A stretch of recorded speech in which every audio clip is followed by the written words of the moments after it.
ನಮಸ್ಕಾರ ರಿವ್ಯೂ ಚಾನಲ್ಗೆ ಸ್ವಾಗತ. ನಾನು ಸೌಖ್ಯ ಗಾಂವ್ಕರ್. ಮೂಡಾ ಕೇಸ್ನಲ್ಲಿ ಬಿಗ್ ಡೆವಲಪ್ಮೆಂಟ್ ಆಗಿದೆ. ಕೋರ್ಟ್ ಈಗ ಲೋಕಾಯುಕ್ತಕ್ಕೆ ಎಂಥ ಶಾಕ್ ಕೊಟ್ಟಿದೆ ನೋಡಿ. ಲೋಕಾಯುಕ್ತ ಏನು ಕೇಳಿತ್ತೋ ಅದಾಗಿಲ್ಲ. ಲೋಕಾಯುಕ್ತದ ಲೆಕ್ಕಾಚಾರ ತಲೆ ಕೆಳಗಾಗಿದೆ. ಮತ್ತೊಂದು ಕಡೆ ಮುಖ್ಯಮಂತ್ರಿ ಸಿದ್ದರಾಮಯ್ಯನವ್ರಿಗೆ ಆಘಾತ, ಮೂಡಾಘಾತ ಎದುರಾಗೇ ಬಿಟ್ಟಿದೆ. ಮೂಡಾ ಕೇಸ್ ಮುಚ್ಚೋಯ್ತು ಅಂದ್ಕೊಂಡಿರೋವಾಗಲೇ ಈಗ ಒಂದು ಕಡೆ ಇಡಿಯಿಂದ ಶಾಕು, ಇನ್ನೊಂದು ಕಡೆ ಕೋರ್ಟ್ನಿಂದ ಶಾಕು. ಏನು ಬೆಳವಣಿಗೆ? ಇವತ್ತು ಆದೇಶ ಬಂತಲ್ಲ, ಕೋರ್ಟ್ ಆದೇಶದ ಬೆನ್ನಲ್ಲೇ ಮಹತ್ವದ ಮುಂದಿನ ಎಲ್ಲ ಬೆಳವಣಿಗೆಗಳ ಬಗ್ಗೆ ಮಾಹಿತಿ ಇಡ್ತಾ ಹೋಗ್ತೀವಿ. ಮಿಸ್ ಮಾಡಿದ್ರೆ ನಮ್ಮ ಚಾನಲ್ನ ಸಬ್ಸ್ಕ್ರೈಬ್ ಮಾಡಿ, ನಿಮ್ಮ ಅಭಿಪ್ರಾಯ ಕಮೆಂಟ್ ಮಾಡಿ ತಿಳಿಸಿ. ಎಸ್ ವೀಕ್ಷಕರೇ, ಕೆಲವರು ಈ ಕೋರ್ಟ್ ಆದೇಶವನ್ನು ರಿಲೀಫ್ ಅಂತ ಅಂದ್ಕೊಳ್ತಾ ಇರಬಹುದು. ಯಾಕಂದರೆ ಮೇ 7ನೇ ತಾರೀಕು ತನಕ ಬಿ ರಿಪೋರ್ಟ್ನ ಆದೇಶವನ್ನು ಕಾಯ್ದಿರಿಸಿದ್ದಾರಲ್ಲ, ಇದು ಹೆಂಗೆ ರಿಲೀಫ್ ಆಗುತ್ತೆ? ಬಿ ರಿಪೋರ್ಟ್ನ ಆದೇಶ ಕಾಯ್ದಿರಿಸಿದ್ದಾರೆ, ಆದರೆ ಲೋಕಾಯುಕ್ತಕ್ಕೆ ಸರಿಯಾದ ಬಿಸಿ ಮುಟ್ಟಿಸಿದೆ ಕೋರ್ಟ್. ಅಂತಿಮ ವರದಿಯನ್ನೇ ರೆಡಿ ಮಾಡದೆ ಈಗ ತನಿಖೆ ಮುಂದುವರಿಸಿ ಅಂತಿಮ ರಿಪೋರ್ಟನ್ನು ಸಲ್ಲಿಕೆ ಮಾಡೋದಕ್ಕೆ ಡೆಡ್ಲೈನ್ ಹಾಕಿರೋದು ಕೋರ್ಟು. ಅಂತಿಮ ವರದಿಯೇ ರೆಡಿ ಆಗದೆ ಬಿ ರಿಪೋರ್ಟ್, ಸಾಕ್ಷಿ ಇಲ್ಲ ಇದರಲ್ಲಿ ಅಂತ ಕ್ಲೋಸ್ ಮಾಡೋದು ಹೆಂಗೆ?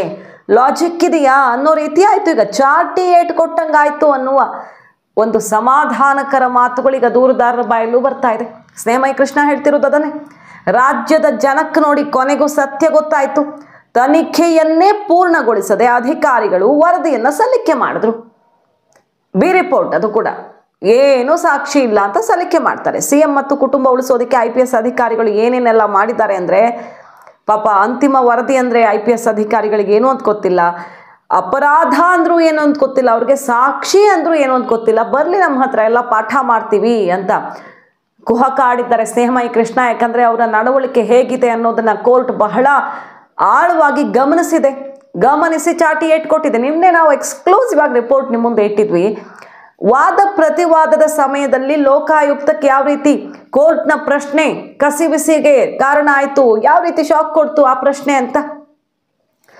ಒಂದು ಕಡೆ ಲೋಕಾಯುಕ್ತ ರಿಪೋರ್ಟು ಸಾಕ್ಷಿಗಳೇ ಇಲ್ಲ ಅಂತ ಹೇಳಿರೋದು ಮುಖ್ಯಮಂತ್ರಿ ಫ್ಯಾಮಿಲಿ ವಿರುದ್ಧ, ಮತ್ತೊಂದು ಕಡೆ ಈ 50-50 ಸೈಟ್ ಕೊಟ್ಟಿರೋದಕ್ಕೆ ನಷ್ಟ ಆಗಿದೆ ಮೂಡಾಗೆ ಅಂತ ಹೇಳಿದ್ದು. ಇದು ಎರಡು ಹೆಂಗೆ ಬೇರೆ ಬೇರೆ ರೀತಿ ಇರೋಕ್ಕೆ ಸಾಧ್ಯ ಅಂತ ಕೇಳಿದಾಗ ಉತ್ತರ ಇಲ್ಲ ಲೋಕಾಯುಕ್ತ ವಕೀಲರಿಂದ. ಲೋಕಾಯುಕ್ತ ವಕೀಲರು ಸಿಕ್ಕಾಪಟ್ಟೆ ಸ್ಟ್ರಾಂಗ್ ಆಗಿ ವಾದ ಮಾಡಿದ್ರು. ಇಡಿ ಇಲ್ಲಿ ಬರಂಗೇ ಇಲ್ಲ, ಥರ್ಡ್ ಪಾರ್ಟಿ ಇಲ್ಲಿ ಹೆಂಗೆ ಬರುತ್ತೆ?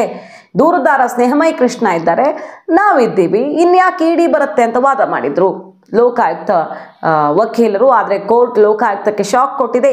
ಇಡಿಯನ್ನು ಕೂಡ ಇಲ್ಲಿ ತಕರಾರು ಸಲ್ಲಿಸೋದಕ್ಕೆ ಅವಕಾಶ ಮಾಡಿಕೊಡುವ ಮೂಲಕ ಇಡಿ ಇನ್ನು ಮುಂದೆ ಈ ಕೇಸಲ್ಲಿ ಬಹಳ ಮಹತ್ವದ ಪಾತ್ರವನ್ನು ವಹಿಸುತ್ತೆ. ಯಾಕಂದರೆ ಇಡಿ ಆರಂಭದಿಂದ ಹೇಳ್ಕೊಂಬಂದಿದ್ದಿಷ್ಟೇ, ಲೋಕಾಯುಕ್ತದ ಜೊತೆಗೆ ನಾವು ಪ್ಯಾರಲಲ್ ಆಗಿ ತನಿಖೆ ಮಾಡ್ಕೊಂಡು ಬರ್ತಾ ಇದ್ದೀವಿ.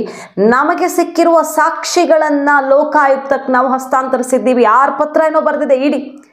6 ಪತ್ರದಲ್ಲೂ ಕೂಡ ಲೋಕಾಯುಕ್ತಕ್ಕೆ ಇಂಚಿಂಚು ಸಾಕ್ಷಿ ಮಾಹಿತಿಯನ್ನು ಕೊಟ್ಕೊಂಡು ಬಂದಿದೆ. ಬಟ್ ಅದು ಯಾವುದನ್ನು ಕನ್ಸಿಡರೇ ಮಾಡಿಲ್ಲ. ಇಡಿ ಅಂದರೆ ಲೆಕ್ಕಕ್ಕಿಲ್ಲದ್ದು ಅನ್ನೋ ರೀತಿಯಲ್ಲಿ ಲೋಕಾಯುಕ್ತ ಅದನ್ನು ಕನ್ಸಿಡರೇ ಮಾಡಿಲ್ಲ. ಅದೆಲ್ಲವನ್ನು ಕೋರ್ಟ್ ಗಮನಕ್ಕೆ ತಂದಿದೆ ಇಡಿ. ನಮ್ಮ ಬಳಿ ಸಿದ್ದರಾಮಯ್ಯನವರ ಪಾತ್ರ ಇದರಲ್ಲಿ ಏನಿದೆ, ಅಕ್ರಮ ಏನಿದೆ, ಪ್ರಭಾವ ಏನಿದೆ ಅನ್ನೋದಕ್ಕೆ ಇಂಚಿಂಚು ಸಾಕ್ಷಿಗಳಿವೆ ಅಂತ ಹೇಳ್ಕೊಂಡು ಬಂದಿತ್ತು ಇಡಿ.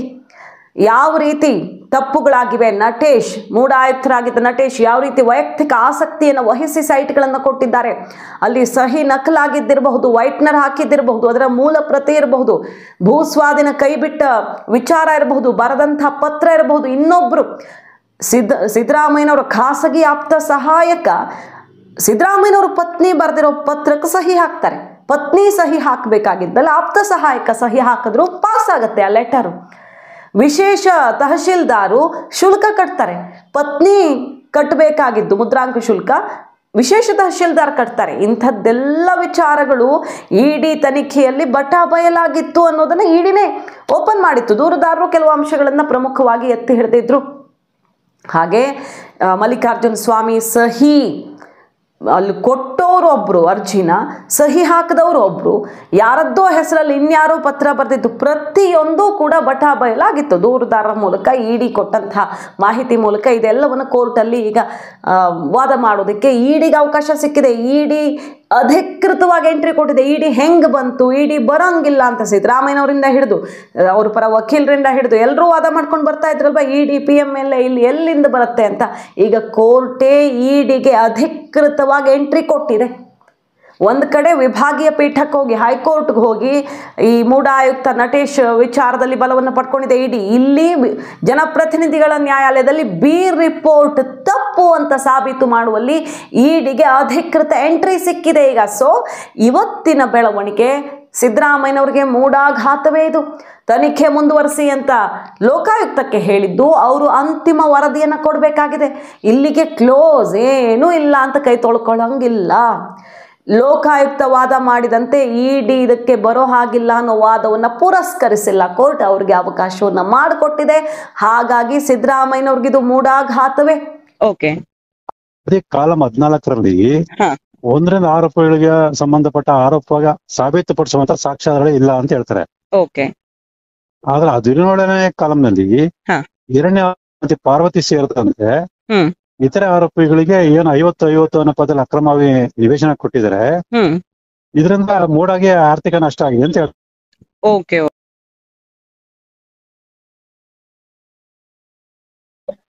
ಅದೇ ಮೇಡಮ್, ಏನು ಲೋಕಾಯುಕ್ತರು ಸಾವಿರಾರು ಪಡಗಳ ದಾಖಲೆಗಳು ಕೋರ್ಟ್ಗೆ ಹಾಕಿದರೆ, ಆ ದಾಖಲೆಗಳನ್ನ ಪರಿಶೀಲನೆ ಮಾಡಿದಾಗ ನಾನ್ ಮಾಡಿರೋ ಆರೋಪ ಪೂರಕವಾಗಿ ಸಾಕಷ್ಟು ಸಾಕ್ಷ್ಯಗಳು ಇರೋದು ಕಂಡು ಬಂದಿದೆ. ಅಂದ್ರೆ ಅವ್ರು ಸಲ್ಲಿಸಿರೋ ರಿಪೋರ್ಟ್ ಅಲ್ಲೇನೆ ರಿಪೋರ್ಟ್ ಮತ್ತೆ ದಾಖಲಾತಿಗಳು, ರಿಪೋರ್ಟ್ ಜೊತೆ ದಾಖಲಾತಿಗಳು ಸಲ್ಲಿಸಿದಾರಲ್ಲ. ಈ ಉದಾಹರಣೆಗೆ ದಾಖಲೆಗಳ ಬಗ್ಗೆ ಹೇಳ್ಬೇಕು ಅಂದ್ರೆ, ಒಂದು 13/8/1996 ಇಸ್ವಿಯಲ್ಲಿ ದೇವರಾಜು ಅನ್ನೋರು ಅದೇ ಭೂಸ್ವಾಧೀನ ಕೈ ಬಿಡಿ ಅಂತೇಳಿ ಅರ್ಜಿ ಕೊಟ್ಟಿದ್ದಾರೆ. ಆ ಅರ್ಜಿ ಮೇಲ್ಗಡೆ DC ಅಂತ ಉಲ್ಲೇಖ ಇದೆ, ಅಂದ್ರೆ ಡೆಪ್ಟಿ ಚೀಫ್ ಮಿನಿಸ್ಟರ್ ಅಂತ ಹೇಳಿ. ಸೊ ಅಲ್ಲಿಗೆ ಸ್ಪಷ್ಟ ಗೊತ್ತಾಗುತ್ತೆ ಅವತ್ತಿನ DC ಆಗಿದ್ದರು ಸಿದ್ದರಾಮಯ್ಯ. ಅವ್ರ ಪ್ರಭಾವ ಬೀರಬೇಕು ಅನ್ನೋ ಕಾರಣಕ್ಕೆ DC ಅಂತ ಬರೆದಿದೆ. ಸರಿ ಸರಿ. ಸೊ ಎರಡನೇ ದಾಖಲೆ 13/7/98ರಲ್ಲಿ ದೇವರಾಜು ಹೆಸರಲ್ಲಿ ಸಿದ್ದರಾಮಯ್ಯ ಬಾಮೈದ ಮಲ್ಲಿಕಾರ್ಜುನ ಸ್ವಾಮಿ ಮೂಡಾಗಿ ಪತ್ರ ಬರೆದಿದ್ದಾರೆ. ಆ ಪತ್ರದಲ್ಲಿ ಮಲ್ಲಿಕಾರ್ಜುನ ಸ್ವಾಮಿ ಸೈನ್ ಮಾಡಿದ್ದಾರೆ, ದೇವರಾಜು ಸೈನ್ ಮಾಡಿಲ್ಲ. ಅಲ್ಲಿ ಏನರ್ಥ, ಇವರೆಲ್ಲ ಒಟ್ಟಿಗೆ ಶಾಮೀಲಾಗಿ 96ರಿಂದನೂ ಕೂಡ ಈ ಒಂದು ಸಂಚ್ ಮಾಡಿದ್ರೆ ಗೊತ್ತಾಗುತ್ತೆ. ಓಕೆ, ಆಮೇಲೆ ಇನ್ನೊಂದು ಸರ್, ಈಗ ಬಿ ರಿಪೋರ್ಟ್ ಅಕಸ್ಮಾತ್ ರಿಜೆಕ್ಟ್ ಆದ್ರೆ ಮತ್ತೆ ಫರ್ದರ್ ಇನ್ವೆಸ್ಟಿಗೇಷನ್ ಕೊಡ್ಬಹುದಾ, ಇಲ್ಲ ಈಗ ಆಗಿರೋ ತನಿಖೆ ಮೇಲೆನೆ ಏನಾಗ್ಬಹುದು ಅಂತ? ಮೇಡಮ್, ಅದು ರಿಜೆಕ್ಟ್ ಆದ್ರೆ ನನಗೆ ಕಾನೂನು ಅವಕಾಶ ಮಾಡ್ಕೊಡ್ತಾರೆ. ಆ ಪ್ರಕಾರ ನಾನು ಕೋರ್ಟ್ ಅಲ್ಲಿ ಸಾಕ್ಷಿ ಹೇಳಿಕೆ ಕೊಡಬೇಕು, ಮತ್ತೆ ಸಂಬಂಧಪಟ್ಟ ದಾಖಲಾತಿ ಎಲ್ಲ ಗುರುತು ಮಾಡಿಸ್ಬೇಕು. ಇದಾದ ನಂತರ ಮತ್ತೊಂದ್ಸಲ ವಾದ ಮಾಡಿ ಇಲ್ಲಿ ಸಾಕಷ್ಟು ಸಾಕ್ಷ್ಯಗಳಿಂದ ಆರೋಪಗಳನ್ನ ವಿಚಾರಣೆಗೊಳಪಡಿಸಿ ಅಂತೇಳಿ ಮನವಿ ಮಾಡ್ಕೊಂಡಾಗ ಆಗ ಮಾನ್ಯ ಮತ್ತೊಂದು ಆದೇಶ ಮಾಡಿ ಆರೋಪಿಗಳಿಗೆ ಸಮನ್ಸ್ ಜಾರಿ ಮಾಡಕ್ಕೆ ಆದೇಶ ಮಾಡ್ತಾರೆ. ಸಮನ್ಸ್ ಜಾರಿ ಆದ್ಮೇಲೆ ಆರೋಪಿಗಳು ಕೋರ್ಟ್ಗೆ ಬರ್ಬೇಕಾಗತ್ತೆ. ಸರಿ, ಕೋರ್ಟ್ಗೆ ಹಾಜರಾಗೋ ಪರಿಸ್ಥಿತಿ ಬಂದ್ರೆ ಸಿದ್ದರಾಮಯ್ಯನವ್ರಿಗೆ ಸಂಕಷ್ಟ ಅಂತ ಅರ್ಥ. ಹೌದೌದು. ಈಗ ಬಿ ರಿಪೋರ್ಟ್ ರಿಜೆಕ್ಟ್ ಆಗೋ ಚಾನ್ಸಸ್ ಇದೆ ಅಂತ ಹೇಳ್ತೀರಾ, ಹೇಗೆ ನೀವು? ಖಂಡಿತವಲ್ಲ ಮೇಡಮ್, 100% ಭಾಗ ರಿಜೆಕ್ಟ್ ಆಗೋ ಸಾಧ್ಯತೆ ಇದ್ದೇ ಇದೆ. ಕೋರ್ಟ್ ಕನ್ವಿನ್ಸ್ ಆಗಿದೆ ಅನ್ಸಿದೆ ನಿಮ್ಗೆ? ಹೌದು ಹೌದು. ಕೋರ್ಟ್ಗೆ ಮನವರಿಕೆ ಆಗಿ ಏನ್ ಲೋಕಾಯುಕ್ತ SPP ಅರವಿಂದ್ ಅರ್ಬಟ್ಟಿ ಅಂತಿದ್ರು, ವೆಂಕಟೇಶ್ ಅರ್ಬಟ್ಟಿ, ಅವ್ರಿಗೆ ಸ್ಪಷ್ಟೀಕರಣ ಕೇಳೋರು. ನೀವ್ ಒಂದ್ ಕಡೆ ದಾಖಲಾತಿಗಳು ಇಲ್ಲ, ಆರೋಪ ಸಾಬೀತ ಇಲ್ಲ ಅಂತ ಹೇಳ್ತಾರ, ಮತ್ತೊಂದ್ ಕಡೆ ಈ ತರ ಎರಡನೇ ಆರೋಪಿಗೆ ಮತ್ತೆ ಇತರ ಆರೋಪಿಗಳಿಗೆ ನಿವೇಶನ ಕೊಡ್ತಾರ, ಆರ್ಥಿಕ ನಷ್ಟ ಉಂಟಾಗಿದೆ ಅಂತ ಹೇಳ್ತಾರೆ. ಹೇಗೆ ಅಂತ ಕೇಳಿದಾಗ ಅವ್ರು ಅದು ಸ್ಪಷ್ಟ ಉತ್ತರ ಕೊಡ್ಲಿಲ್ಲ. ನೋಡಿ, ಆರಂಭದಲ್ಲೇ ನಾನು ಒಂದು ಪಾಯಿಂಟ್ ಹೇಳಿದ್ನಲ್ಲ, ನಿನ್ನೆ ರಿಪೋರ್ಟ್ ಮಾಡಿದ್ವಿ ನಾವು ಅದನ್ನ. ವಾದ ಪ್ರತಿವಾದದ ವೇಳೆ ಲೋಕಾಯುಕ್ತವೇ ಕಕ್ಕಾಬಿಕ್ಕಿ ಆಗತ್ತೆ ಈ ಪ್ರಶ್ನೆ ಕೇಳಿದಾಗ. ಅವರೇ ಅಲ್ಲಿ ಹೇಳಿದ್ದಾರೆ, ನಷ್ಟವಾಗಿದೆ, ಈ ರೀತಿ ಸೈಟ್ ಕೊಟ್ಟಿರೋದ್ರಿಂದ ನಷ್ಟವಾಗಿದೆ ಅಂದ್ರೆ ದಾರಿ ತಪ್ಪಿದ್ದಾರೆ ಅಂತ ಅರ್ಥ ಅಲ್ವಾ. ತಪ್ಪು ದಾರಿಯಲ್ಲಿ ಕೊಟ್ಟಿದ್ದಾರೆ ಅನ್ನೋದನ್ನ ಒಂದು ಕಡೆ ಕೊಟ್ಟುಕೊಂಡು ಅಲ್ಲೇ ಅವರೇ ವರದಿ ಕೊಟ್ಕೊಂಡು, ಇನ್ನೊಂದು ಕಡೆ ಇವರ ವಿರುದ್ಧ ಕ್ರಮ ಕೈಗೊಳ್ಳೋಕೆ ನಮ್ಮ ಹತ್ರ ಯಾವುದೇ ಸಾಕ್ಷಿಗಳಿಲ್ಲ ಅಂತ ಕೈ ಬಿಡ್ತಾರೆ. ಅಂದ್ರೆ ಎಂತೆಂಥ ಕಳ್ಳಾಟಗಳು ನಡೆದಿವೆ ಅನ್ನೋದು ಬಯಲಾಗಿದೆ ಅಂತ ಈಗ ದೂರುದಾರರು ಹೇಳ್ತಿರೋದು. ಕೋರ್ಟ್ ಅದನ್ನ ಪ್ರಶ್ನೆ ಮಾಡಿದಾಗ ಉತ್ತರ ಇರಲಿಲ್ಲ. ಹಾಗಾಗಿ ಇದೆಲ್ಲದರ ಮೇಲೆ ಬೆಳಕು ಚೆಲ್ಲಿರುವಂತಹ ಕೋರ್ಟ್ ಸಂಪೂರ್ಣ ವರದಿಗೆ ಆದೇಶವನ್ನು ಕೊಟ್ಟಿದೆ. ಈಗ ಸಂಪೂರ್ಣ ವರದಿ ಮೇ 7ನೇ ತಾರೀಕು ಅವರು ಸಬ್ಮಿಟ್ ಮಾಡಲೇಬೇಕು, ಡೆಡ್ಲೈನ್ ಹಾಕಿದ್ದಾರೆ. ಇನ್ನು ತುಂಬ ದಿನ ಮುಂದೂಡ್ಕೊಂಡು ಬೇಕಾದಷ್ಟು ದಿನ ಮಾಡ್ಕೊಂಡು ಹೋಗೋ ಹಾಗಿಲ್ಲ, ಮೇ 7ಕ್ಕೆ ಸಬ್ಮಿಟ್ ಮಾಡಬೇಕು. ಬಿ ರಿಪೋರ್ಟ್ನ ಭವಿಷ್ಯವು ಅವತ್ತು ತೀರ್ಮಾನ ಆಗುತ್ತೆ, ಅಕ್ಸೆಪ್ಟಾ ರಿಜೆಕ್ಟಾ ಅಂತ. ಈ ಸಾಕ್ಷಿಗಳು, ಇಡಿ ಸಾಕ್ಷಿಗಳನ್ನು ಕೊಡುತ್ತಲ್ಲ, ಈಗ ಇಡಿ ತನ್ನ ಹತ್ರ ಇರುವ ಎಲ್ಲ ಸಾಕ್ಷಿಗಳನ್ನು ಕೊಡುತ್ತೆ. ಇಲ್ಲಿ ಸಾಕ್ಷಿಗಳೇ ಇಲ್ಲ ಅಂತ ತಾನೇ ಬಿ ರಿಪೋರ್ಟ್ ಹಾಕಿರೋದು ಲೋಕಾಯುಕ್ತ. ಸಾಕ್ಷಿಗಳನ್ನು ಇಡಿ ಕೊಟ್ಟಾಗ ಅದು ಕೋರ್ಟ್ಗೆ ಕನ್ವಿನ್ಸ್ ಆದರೆ ಬಿ ರಿಪೋರ್ಟ್ ಸಹಜವಾಗಿ ರಿಜೆಕ್ಟ್ ಆಗುತ್ತೆ. ಇಡಿ ಹೇಳಿರೋದು ನನ್ನ ಹತ್ರ ಸಾಕ್ಷಿ ಇದೆ, ಸಿದ್ದರಾಮಯ್ಯನವರ ತಪ್ಪನ್ನು ಎತ್ತಿ ತೋರಿಸುವಂಥದ್ದು ಅಂತ. ದೂರದಾರರು ಕೂಡ ವಾದ ಮಾಡಿದ್ದಾರೆ. ಬಿ ರಿಪೋರ್ಟ್ ವಿಚಾರದಲ್ಲಿ DCM ಅಂತ ಬರೆದಿದ್ದು, ಸಿದ್ದರಾಮಯ್ಯನವರು ಯಾವಾಗ DCM ಆಗಿದ್ರಲ್ಲ ಅದೇ ವರ್ಷದಲ್ಲಿ ಪಾಸ್ ಆದ ಫೈಲಲ್ಲಿ DCM ಅಂತ ಬರೆದಿತ್ತು. ಪ್ರಭಾವ ಬಳಕೆ ಆಗಿದೆ ಅನ್ನೋದ್ರಿಂದ ಹಿಡಿದು ಬಹಳಷ್ಟು ವಿಷಯಗಳು ದೇವರಾಜುಗೂ ಮಲ್ಲಿಕಾರ್ಜುನ ಸ್ವಾಮಿಗೂ ಗೊತ್ತೇ ಇರಲಿಲ್ಲ ಸೈಟ್ ಭೂಮಿ ಮಾರೋ ತನಕ ಅಂತ ಇವರು ಹೇಳ್ತಾರೆ. ಬಟ್ ಆಗ್ಲೇನೆ ಅರ್ಜಿ ಬರ್ದಾಗ್ಲೇನೆ ದೇವರಾಜು ಹೆಸರಲ್ಲಿ ಅರ್ಜಿ ಬರ್ದಿರೋದು, ಸಹಿ ಹಾಕಿರೋದು ಮಲ್ಲಿಕಾರ್ಜುನ ಸ್ವಾಮಿ. ಸೊ ಇಬ್ರು ಸೇರ್ಕೊಂಡು ಯಾವ ರೀತಿ ಸಂಚನ ಮಾಡಿದ್ದಾರೆ ಅನ್ನೋದ್ರ ಬಗ್ಗೆ ಸ್ನೇಹಮಯಿ ಕೃಷ್ಣ ವಾದ ಮಂಡಿಸಿದ್ದಾರೆ. ಹಲವು ಇಂತಹ ದಾಖಲೆಗಳನ್ನು ತಾನೇ ವಾದ ಮಾಡಿ ಕೋರ್ಟ್ ಮುಂದಿಟ್ಟಿದ್ದಾರೆ. ಈಗ ಇಡಿ ಬೇರೆ ಬಂದಿರೋದ್ರಿಂದ ಇಡಿ ತನ್ನ ಇನ್ವೆಸ್ಟಿಗೇಷನ್ ಆಧಾರದಲ್ಲಿ ಸಿಕ್ಕಿರೋ ಸಾಕ್ಷಿಗಳನ್ನು ಕೋರ್ಟ್ ಮುಂದಿಟ್ಟು ಬಿ ರಿಪೋರ್ಟ್ ಹಾಕೋ ಹಾಗೆ ಇಲ್ಲ ಲೋಕಾಯುಕ್ತ ಅಂತ ವಾದ ಮಾಡುತ್ತೆ. ಸೊ ಇದು ಲೋಕಾಯುಕ್ತಕ್ಕೆ ಶಾಕ್, ಸಿದ್ದರಾಮಯ್ಯನವ್ರಿಗೆ ಶಾಕ್. ಬಿ ರಿಪೋರ್ಟ್ ರಿಜೆಕ್ಟ್ ಆಗುವ ಎಲ್ಲ ಚಾನ್ಸಸ್ಸು ಓಪನ್ ಇದೆ ಅಂತಿದ್ದಾರೆ Snehamayi Krishna. B report reject ಆಗಿಬಿಟ್ರೆ ಈ ಸಾಕ್ಷಿಗಳ ಬಗ್ಗೆ ಅಲ್ಲಿ ವಾದ ಪ್ರತಿವಾದಗಳು ಮತ್ತೊಂದು ಸುತ್ತ ಆಗಿ ಎಲ್ಲ ಸಾಕ್ಷಿಗಳನ್ನು ಕೋರ್ಟ್ ಮುಂದೆ ಇಟ್ಟು ಸಮನ್ಸನ್ನು ಜಾರಿ ಮಾಡಲಾಗುತ್ತೆ ಯಾರು ಆರೋಪಿಗಳಿದ್ದಾರೋ ಅವ್ರಿಗೆ. ಇದಾಗ ಬಿಟ್ಟರೆ ಸಿದ್ದರಾಮಯ್ಯನವರು ಕುರ್ಚಿಯಲ್ಲಿ ಕೂರೋದಕ್ಕೆ ನೈತಿಕತೆಯನ್ನೇ ಹೊಂದಿರಲ್ಲ, ಅವ್ರು ಇಳಿಲೇಬೇಕಾಗತ್ತೆ ಅಂತ ದೂರುದಾರರು ಹೇಳ್ತಾ ಇರೋದು. ಅಲ್ಲಿ ತನಕ ಹೋಗಿದ್ದೇ ಹೌದಾದ್ರೆ ರಾಜ್ಯ ರಾಜಕಾರಣದಲ್ಲಿ ಬಿರುಗಾಳಿ ಬೀಸತ್ತೆ. ಕೋರ್ಟ್ನ ಈ ಆದೇಶದ ಬೆನ್ನಲ್ಲೇ ಸ್ನೇಹಮಯಿ ಕೃಷ್ಣ ಆತ್ಮವಿಶ್ವಾಸದ ಮಾತುಗಳನ್ನು ಆಡ್ತಿರೋದು. ಇನ್ನೂ ಸಿದ್ದರಾಮಯ್ಯನವ್ರು ತಪ್ಪಿಸ್ಕೊಳ್ಳೋ ಚಾನ್ಸೇ ಇಲ್ಲ. ಯಾಕಂದ್ರೆ ಒಂದು ಕಡೆ ತಾನೇ ಹೋರಾಡ್ತಾ ಇದ್ದೀನಿ, ಒಂದೊಂದು ಅಂಶವನ್ನೂ ಕೂಡ ಎಲ್ಲಿ ಲೋಕಾಯುಕ್ತ ತಪ್ಪು ಮಾಡಿದೆ, ಅವರೇ ಕೊಟ್ಟಿದ್ದಾರೆ ರಿಪೋರ್ಟನ್ನು ಕರೆಕ್ಟಾಗಿ ಏನೇನು ಮಿಸ್ಟೇಕ್ಸ್ ಆಗಿದೆ ಅಂತ. ಬಟ್ ಅದನ್ನು ಕೋರ್ಟ್ ಕಣ್ಣಿಗೆ ಮಣ್ಣೆರಚೋ ರೀತಿಯಲ್ಲಿ ತೋರಿಸುವ ಪ್ರಯತ್ನ ಮಾಡ್ತಿದ್ದಾರೆ. ಅದೆಲ್ಲವನ್ನು ಕ್ಲಿಯರ್ ಆಗಿ ತೋರಿಸ್ತಿದ್ದೀನಿ.